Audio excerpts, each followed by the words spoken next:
The Earth, our own planet, is ill and it is showing signs of illness. And it is we, the human beings, who have made this Earth ill.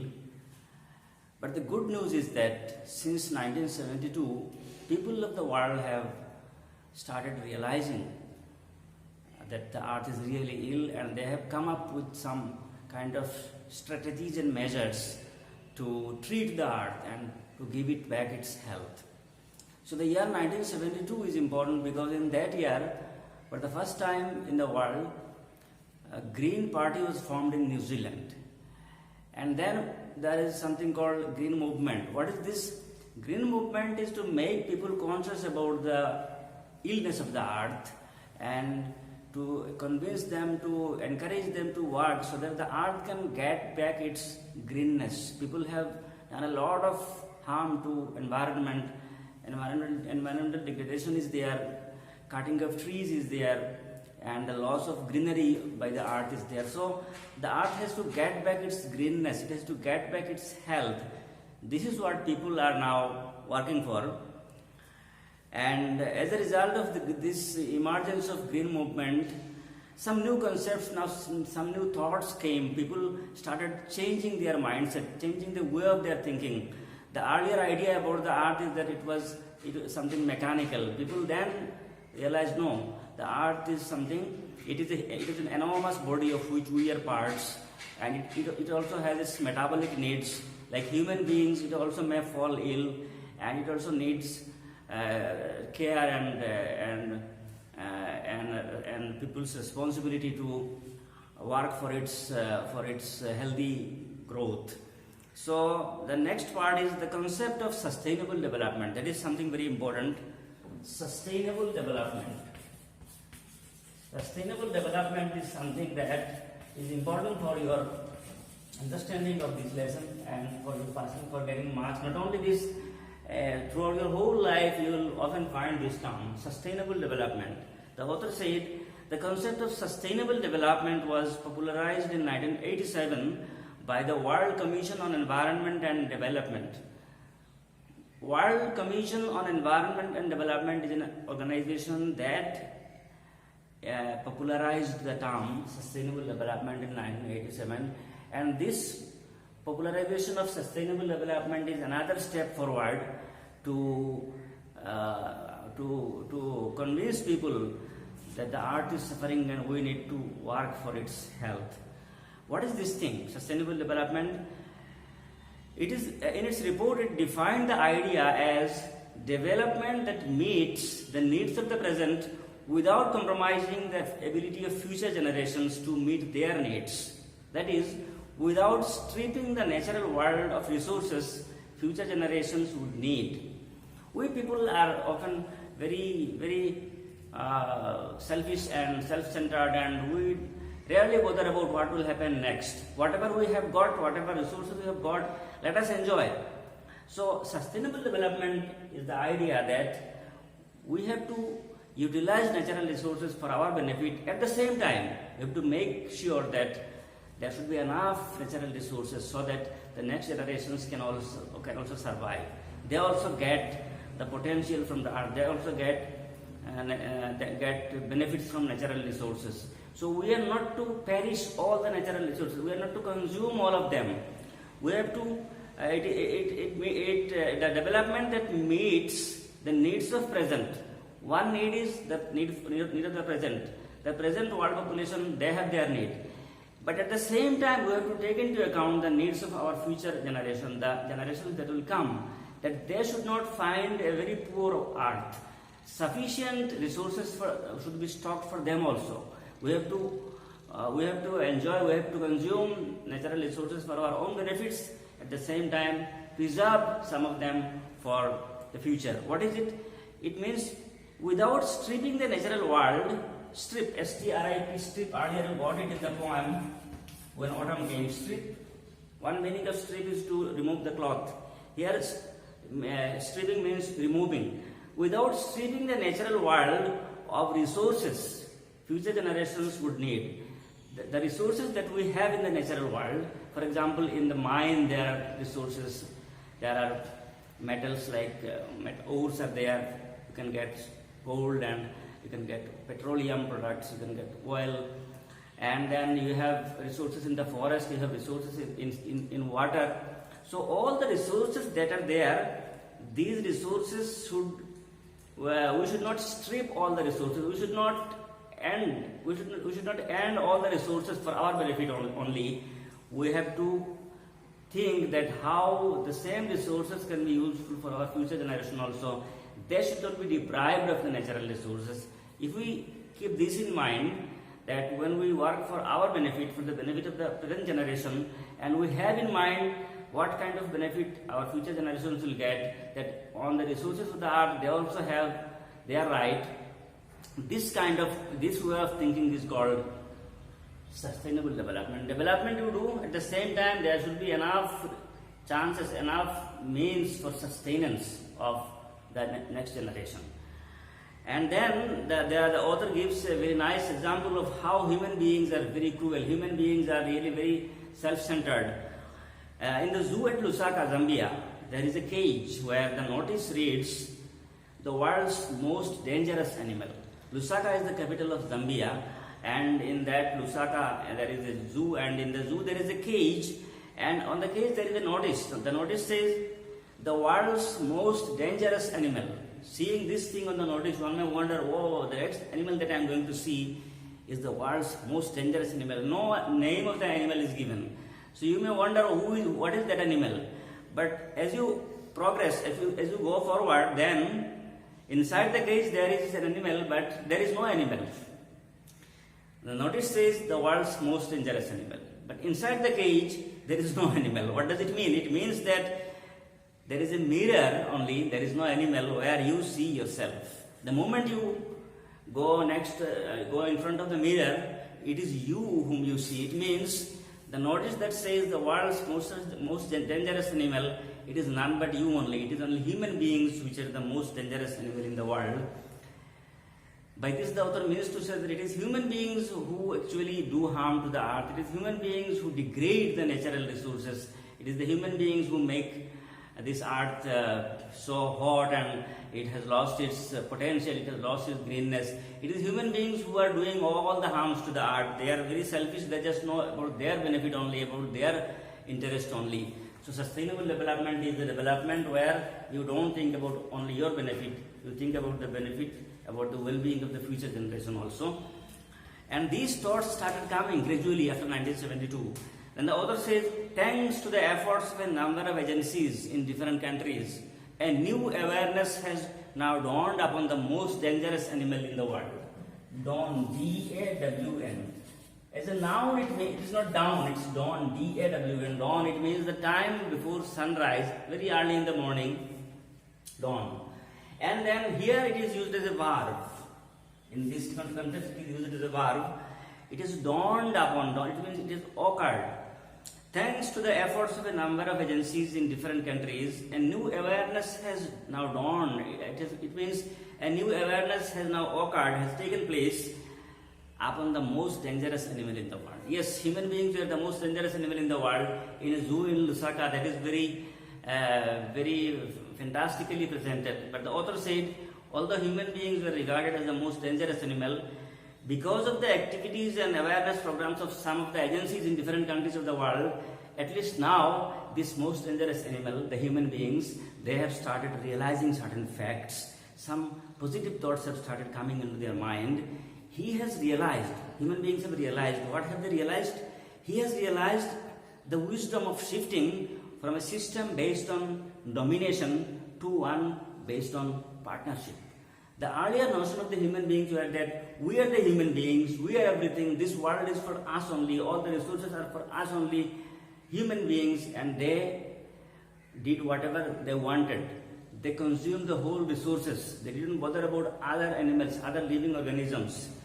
This was their idea of domination, that we are to dominate, we are the superior.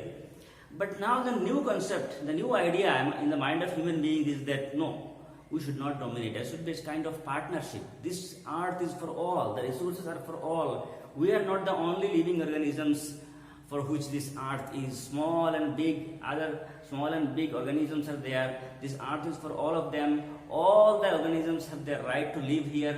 They have the right over all the natural resources. This is the new idea, the idea of partnership. The earlier idea was the idea of domination. Now the new idea is the idea of partnership, and the author said this is because of the awareness programs made by different agencies in different parts of the world, and as a result, the most dangerous animal of the world, the human beings, they are undergoing some changes in their mindset. Scientists have catalog means to make a list. Scientists have, the word catalog is often used as a verb. Catalog means a list. Here the word catalog is often used as a noun, and here it is used as a verb. Scientists have catalogued about 1.4 million living species with which mankind shares the earth. Mankind should not feel the thing that it is we only who are living, and among mankind also there are some who are powerful. They often discriminate against the poor. The poor, although they are also human beings, they do not get their due. But if we think about mankind at one hand and other living beings on the other, then we find that people used to think that, human beings used to think that this earth is for us only, we can do whatever we like, all the resources are for us only, destroy the forest, kill other animals for our interest. So forests were destroyed and industries came up and huge buildings came up and other animals were also killed. But now people have realized that no, this earth is not only for us. We should not act the way we like. This earth is for many other animals. What is the number? Scientists have made a list of 1.4 million living species, living organisms with which human beings share the earth. So this earth belongs to 1.4 million living species, among which there is human being also. Human beings are not the only living organisms. There is a total number of 1.4 million species. All these living organisms have this earth as their living place, as their planet, and the earth should accommodate all of them. No living organism should discriminate against another. Not even human beings should discriminate against others. So this is the catalogue made by the scientists. Then what about other animals? Yes, there are many other animals, many other living organisms whose names are not there in the catalogue. Estimates vary, V-A-R-Y, vary is a verb here, V-A-R-Y, vary means differ.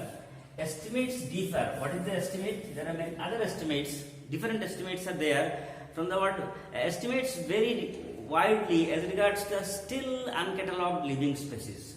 1.4 million living organisms are catalogued by the scientists, but there are many other living organisms whose names are not there in the catalogue. Whose names are not in the catalogue, it means that their names are yet to be, either they are yet to be named or their existence are yet to be confirmed.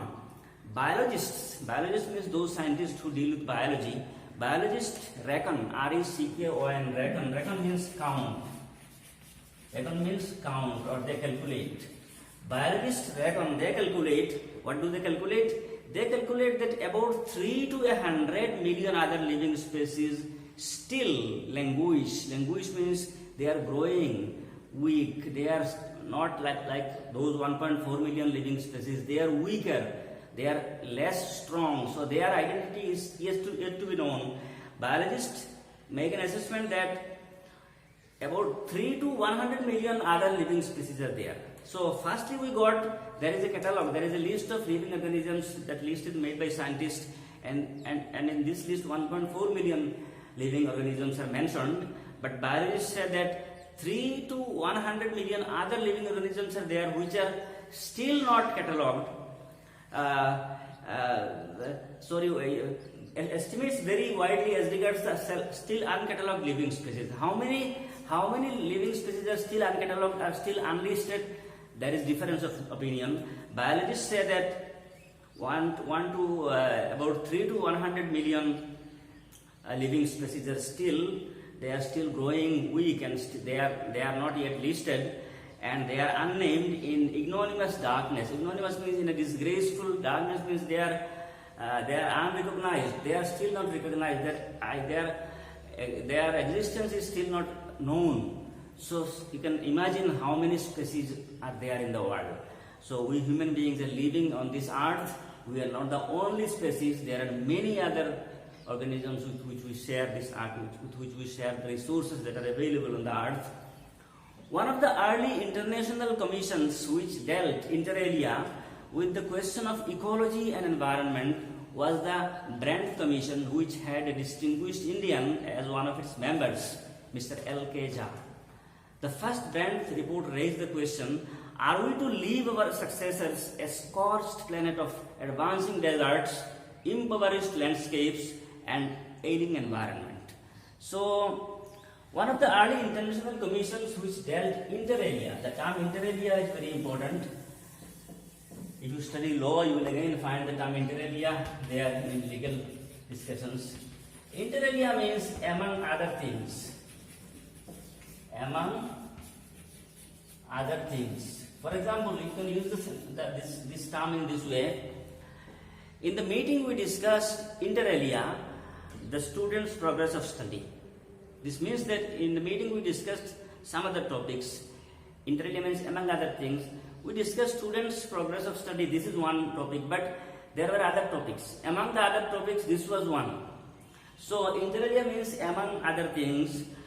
One of the early international commissions which dealt inter alia with the question of ecology and environment was the Brand Commission. The author said the international commissions which were formed earlier and they discussed about question of ecology and environment. They not only discussed question of ecology and environment, they discussed many other issues. Among those other issues, one prominent issue was the question of ecology and environment.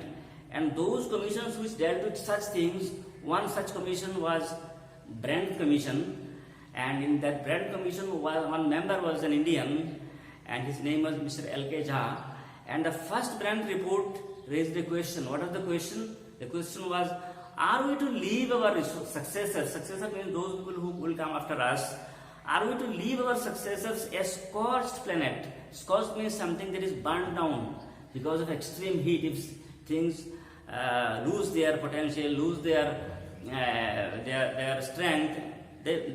So if the way trees are cut, forests are going to are getting destroyed, and there is extreme heat, the temperature is growing after 1 year after another.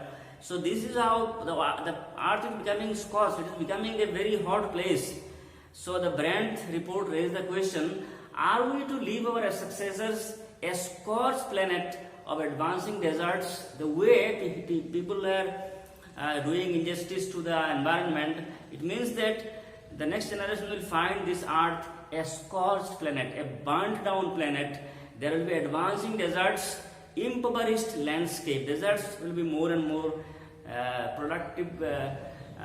Fields will become deserts, and then landscape will become poor, and environment will suffer.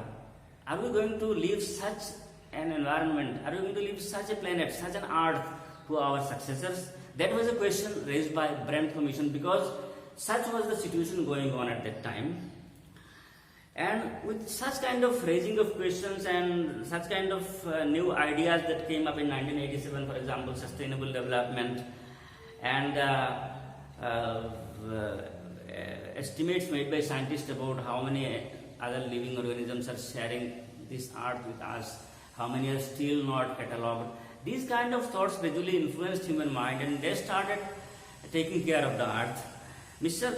Lester R. Brown, in his thoughtful book, The Global Economic Prospect, points out that the earth's principal biological systems are four: fisheries, forests, grasslands, and croplands, and they form the foundation of the global economic system. We human beings, our body has many systems. There are 11 systems in the body. Digestive system is there. You consume food, they get digested, and then the food is changed into the form of energy. Then only we can survive, we can move, we can work.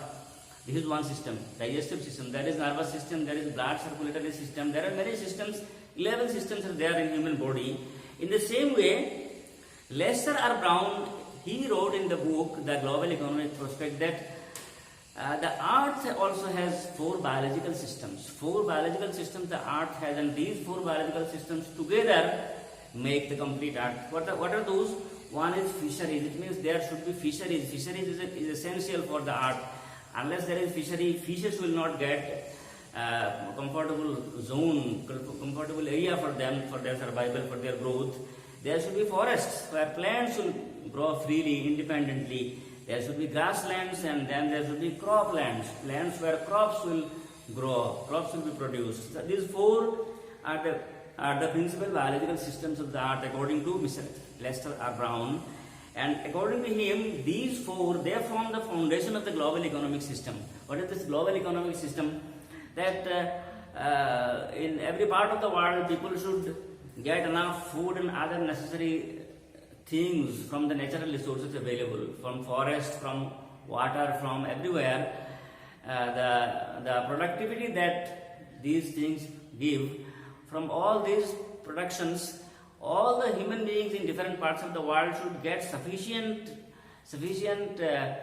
materials or sufficient resources so that all can live, all can fulfill their need. That is what is meant by global economic system. So the author said, this Lester R. Brown said that there are four principal biological systems, and on these systems are the foundation of global economic system. In addition to supplying our food, these four systems provide virtually all the raw materials for industry except minerals and petroleum derived synthetics. What do these four biological systems of the earth give us? The author says that they supply us food. This is the first thing, and this is not the only thing they do. In addition to supplying food, these four systems, they also provide all the raw materials for industry. Raw material means the materials that you need for production of a new thing. Industries need raw material. For example, if there is a paper mill, they will manufacture paper, but they will need raw materials in the form of bamboo. So bamboo is the raw material. From this, paper will be produced. So these four principal biological systems of the earth, they provide us food, and in addition to providing us food, they also offer raw materials for all industries except two kinds of industries. What are the two exceptional industries that do not get raw materials from these four sources? One is mineral industry, and the other is petroleum derived synthetics industry that uses as its raw materials synthetics derived from petroleum. For these two industries, raw materials are not taken from these four sources. Except these two, all other industries take their raw materials from these four sources. What are those four sources? Fisheries, forests, grasslands, and croplands. In large areas of the world, human claims on these systems are reaching an unsustainable level, a point where their productivity is being impaired. So now the thing is that these four principal biological systems are very important for various reasons. We have got that they provide raw materials for industries, but what the author says, the sad part of the story is that on these areas of the world, on fisheries and forests and grasslands and croplands, human claims, it means human beings are claiming more of their rights over those areas. Human beings are trying to extract more benefits out of those four areas. Their claims are reaching such a level that is unsustainable, that if it continues, then these four areas, these four principal biological systems, it will be difficult for them to sustain. A point where their productivity is being impaired, and if human claims on these continue like this, then the productivity of these four biological systems will be impaired. It will be affected. It will be damaged. These four principal biological systems will find it difficult to produce the way it used to. And then the author said, when this happens, it means when human claims become more and more on these four biological systems, and as a result, these four biological systems cannot produce the things it used to produce, then what will happen? Fisheries collapse. there will be no fisheries. Fisheries will come to an end. Forests will disappear. The thing that is happening. Grasslands are converted into barren wastelands. Grasslands, the area where grass used to grow, will become waste, and it will become a land where there is no productivity, there is no growth of grass, and croplands will deteriorate. Lands where crops used to be produced will become wards. Its productivity will be really impaired. How does this happen? The author gives an example. In a protein conscious and protein hungry world, overfishing is common every day. We get protein from fish. Protein is needed for our body. But human beings are so conscious about protein, they are so hungry of protein that they are mad after catching fishes, and even fishes before they become matured, when they remain very small, before their maturity, people don't bother about the age of the fish or whether it is time to catch fish and to consume. They just, whatever be the size and whatever be the age of the fish, wherever there is fish, people just hunt it, people just catch it and sell it in the market. So the author said, in a protein conscious and protein hungry world, overfishing is common every day. In poor countries, local forests are being decimated. Local forests are being decimated, being destroyed in order to procure firewood for cooking. Yes, the thing is that there is always a kind of tug of war. What is the tug of war? At one hand, you need firewood for cooking, but if you need firewood for cooking and if you procure it, if you get it by cutting trees from the forest, then forest will suffer. So you need firewood. For that, you need to cut wood, to cut trees. At the same time, cutting trees will affect our environment. So the author said, in poor countries, local forests are being decimated, local forests are being destroyed in order to procure means to get firewood for cooking. So the question now is, if firewood is needed for cooking, then people will definitely cut trees, but no. There should be a balance, there should be a well-defined norm as to how to deal with this, that we should get firewood, at the same time we should not destroy the growth of trees. Trees should be allowed to grow, at the same time we should get firewood. It means indiscriminatory or merciless or wholesale cutting of trees should not happen. So people do not bother about it, they just cut trees for firewood. In some places, firewood has become so expensive that what goes under the pot now costs more than what goes inside it. Very funnily, very nicely, the author makes this comment that firewood has become so expensive, so costly in many countries of the world that there is a saying, these words are in quotation, that what goes under the pot, it means the fuel, the firewood, what goes under the pot now costs more than what goes inside it. It means that the food items, the vegetables or other food items that we cook, its cost has become even less compared to the cost of the firewood. What goes under the pot, it means the firewood, it has become more costly than what goes inside the pot, what is cooked. So firewood has become more costly than the item of food. That has become a reality in many parts of the world. It is because of the unavailability of firewood, and this is because of people's merciless cutting of trees. Trees, before they grow up, before they become mature, before they become fit for cutting, people mercilessly cut them, and as a result, when they need firewood, they do not get it, and the price of firewood is increasing day by day. Since the tropical forest is, in the words of Dr. Mayers, the powerhouse of evolution. Tropical forest means the forest that is there. Tropical area means the areas where there is huge rainfall, and as a result there is huge growth of trees. And these tropical forests, in the words of Dr. Mayers, these tropical forests are the powerhouse of evolution. Evolution means continuous growth of life on earth. For smooth and sound continuous growth of life on earth, tropical forests should be allowed to exist, but that is not the case.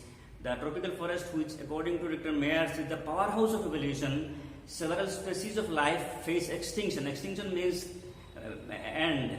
Extinction, it means the end of existence. Several species of life face extinction as a result of its destruction. So since in tropical forest people will cut trees, and tropical forest is the powerhouse of evolution, it is very much necessary for the sound progress of human civilization, for the sound progress of all kinds of living organisms. But because of people's unjust and merciless attack on tropical forests, several species of life face extinction. They face the danger of losing their life as a result of the destruction caused by human beings in the tropical forests. So we will continue getting more information about how people's merciless activities and their unjudicious actions are causing more danger to this planet, and what are the role we have to play, and how green movement has opened our eyes, and how it is helping us to be aware of the dangers that is ahead, and what are the measures we need to take. All these things the author will continue telling us, and that we will find in the next video. Thank you very much.